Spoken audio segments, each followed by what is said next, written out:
At the end of Season 1, our main character, Song Gi-eun, had won the Squid Game by being the sole survivor. But he's not spending the money on himself. He's decided to use it to stop the Squid Games for good. And step 1 is to undo his dumb red haircut. Gi-eun hires a team of investigators to search for the game's recruiter, and eventually they find him slapping people in the subway. They follow him to the park, where he's offering homeless people a choice between a bread roll and a lottery ticket. Of course, they all choose the scratch-off ticket, and of course, they all lose. Then he dumps out all the rolls and starts stomping on them like a crazy person, and it seems like this isn't even part of his job, it's how he has fun on his day off. The detectives decide to take this guy down, but he's the one who takes them down, and he makes them play a deadly game, rock, paper, scissors -1, where you throw out 2 things and take 1 back. It's Russian roulette for whoever loses, and eventually one guy makes a huge mistake and throws out 2 rocks, so the other one has his life in his hands. But he can't bring himself to kill his friend, and so Boss Detective is killed instead. Now the recruiter finds Gi-eun, but he won't just kill him, he wants to play a game. They play their own Russian roulette, and recruiter guy is absolutely crazy. So crazy, in fact, that when he loses, he sticks to the rules and shoots himself. Now the cop tracks down Gi-eun. He is Juno, the detective who infiltrated the games last season to find his brother, only to learn his brother's not a player, but the mysterious front man who runs the games. He survived being shot and was pulled out of the water by a nice fisherman who's been helping him search the area for the island where the games are held. Gi-eun is living in this old hotel he bought that he's turned into a massive armory, yet he's become Batman. Now he assembles a squad of ex-special forces and dumb detective guy. Gi-eun goes to meet the front man who talks to him through this piggy bank speaker. Gi-eun's like, hey, put me back in the games. They've never had a previous winner come back, so front man's all too happy to do it. And so it's happening. Gi-eun is player 456 again,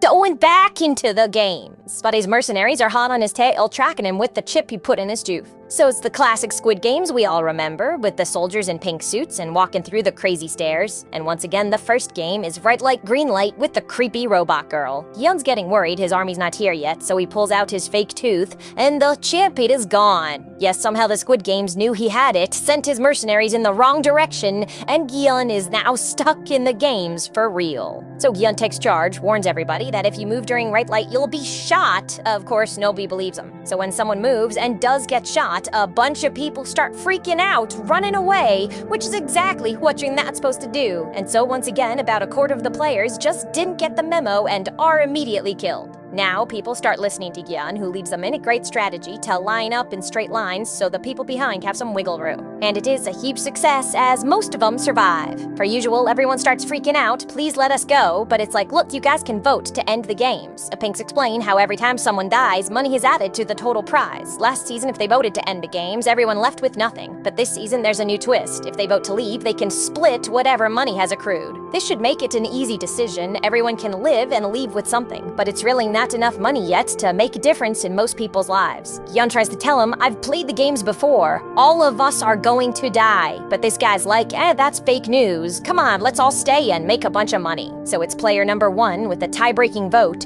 and he chooses to stay. But turns out this guy is a plant. It is the front man himself. Gi-eun, of course, doesn't know what he looks like, and so this guy makes an effort to befriend him and soon joins Gi-eun's team. He's acting like a good guy who talks philosophy with Gi-eun. It seems like his motivation for being in here is to prove to Gi-eun that the games aren't bad. All these people's lives are worthless anyway. They're choosing to be here, so that's their choice. Turns out Gi-eun's funny best friend, Junbae, is also in here, and he befriends a young man, Dae-ho, who is also a Marine, so they get a funny thing going on too. And we meet a whole cast of new contestants, like the deadbeat son who's in here with his nagging mother. There's a trans woman who's a real hero and saves Gi-eun's life early on. There's a mean old businessman who the Pinks reveal is in more debt than anyone else here, because the richer you are, the more you can lose. There's a famous rapper, Thanos, whose hit single, it seems, is recapping the events of Avengers Infinity War. He snuck in a bunch of drugs, and he's having the time of his life. He and his sidekick lost all their money thanks to crypto YouTuber guy who gave them some real bad advice. And crypto YouTuber's ex-girlfriend is here, but she's pregnant and real mad that he ghosted her. Outside the games, we started following a young woman who's a pink bunny mascot. She's a refugee from North Korea who's trying to find her baby that she had to leave behind there, but there's just nothing they can do. To make more money, she's going inside the games, but not as a player, as one of the Pinks. There's a big subplot where some of the Pinks are leaving players alive so they can have fresh organs to harvest for the black market. The pink bunny girl takes her job very seriously seriously and is not gonna let them get away with that, but she can't turn them in because the captain is in on it and looks the other way when they threaten her to stop. Outside, she befriended an adorable little girl in a strawberry hat who's unfortunately dying of blood cancer, and to make money for her treatments, her father went into the games. Will Pink Bunny Girl shoot even him or spare him if it comes down to it? Now it's time for game number 2, but it's not one Gi-yeon has seen before. His knowledge of last season can't help him. It's a team game, so fit men are in high demand. No one wants to take chances on anyone else. No one wants to take pregnant girl, but of course Gi-yeon is happy to. Mother and son form a misfit team with short girl and tall girl, and their fifth is crazy fortune teller lady. Thanos is hilarious. Hey, senorita, tries to recruit the hottest girl here. She's already paired up with Wimpy Guy, so Thanos recruits him too. This game is a 6-legged relay race, where each player has to complete a mini-game before you can move on. It's all about keeping your cool, because if you mess up, you can psych yourself out and keep messing up.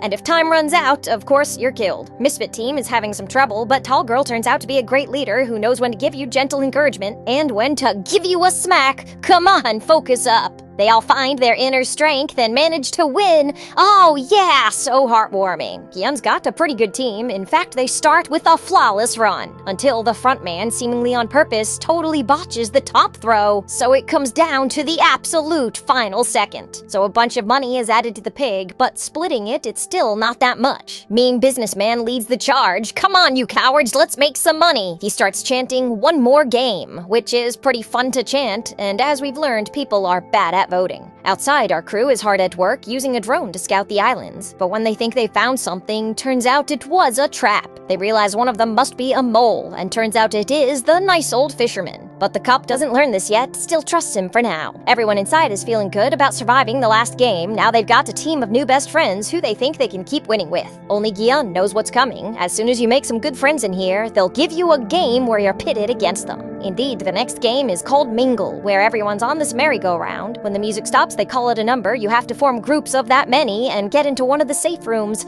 Everyone left outside is killed. So our groups of 5 are broken up as everyone decides who they like least, and it becomes pretty awkward if the person you ditched survives to now hold a huge grudge. But it's an easy decision for people like Thanos, who don't really care about anyone. In fact, Thanos is still hilariously having a blast. It's a heart-wrenching moment when mother and son are split up, and with the clock ticking down, he gets in the room and ditches her. He feels absolutely horrible, but of course as a mother, she forgives him, and he resolves to stick with her no matter what. Next round, Short Girl is knocked away, and someone else takes her spot. Oh, Short Girl dies. She was so sweet and nice. In the final round, the number called is only 2, meaning a lot of people will be left behind. It's a mad scramble to get in the rooms. Jungbei and the frontman get in one, but someone else is already here, so with the clock ticking down, frontman snaps his neck.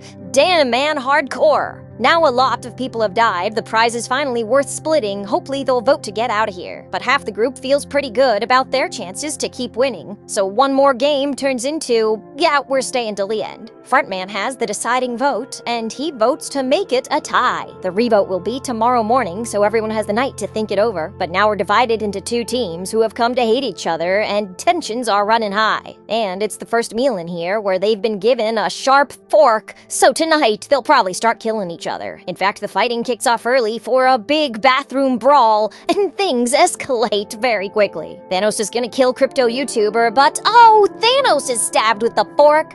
R.I.P. Thanos, terrible guy, hilarious character. With Thanos' death, everyone realizes the Reds now have the votes to win. And indeed, that night, the Blues attack. Oh, it's a massacre! The biggest death is Punk Girl, who had befriended Wimpy Guy, but in the end, he's too wimpy to save her, hides while she's killed. But earlier, Gi-yeon made a plan. It's not about red versus blue. We need to be fighting the Pinks. That's how we'll stop the games for good. They pretend to be dead and ambush the Pinks, take their guns, chase them out of there. So Gi-yeon assembles his rebel army, including, ironically, the frontman of the games himself, who Gi-yeon had become best friends with. They head towards the control room, but they're way outnumbered by the pink soldiers and pinned down in a huge firefight. Tall Girl turns out to be the MVP. She was in the military, but it seems Daeho might have lied about being a Marine. He totally freaks out, runs back to the room and hides. Gi-yeon and Jungbei pushed on ahead, but now they're pinned down in stairwell. The frontman arrives with reinforcements. They make a plan to get around behind him. But now the frontman finally betrays them, makes it seem like he was killed. So the rebellion is defeated. One of them was Strawberry Hat Girl's father, and it seems Game's Pink Bunny Girl does indeed kill him. Gi-yeon is forced to surrender by the front man back in uniform, but he doesn't kill Gi-yeon. He wants to teach him a lesson, and so instead kills Jung-bae. Oh no! He leaves Gi-yeon to finish the games, and that's where Squid Game Season 2 comes to an end.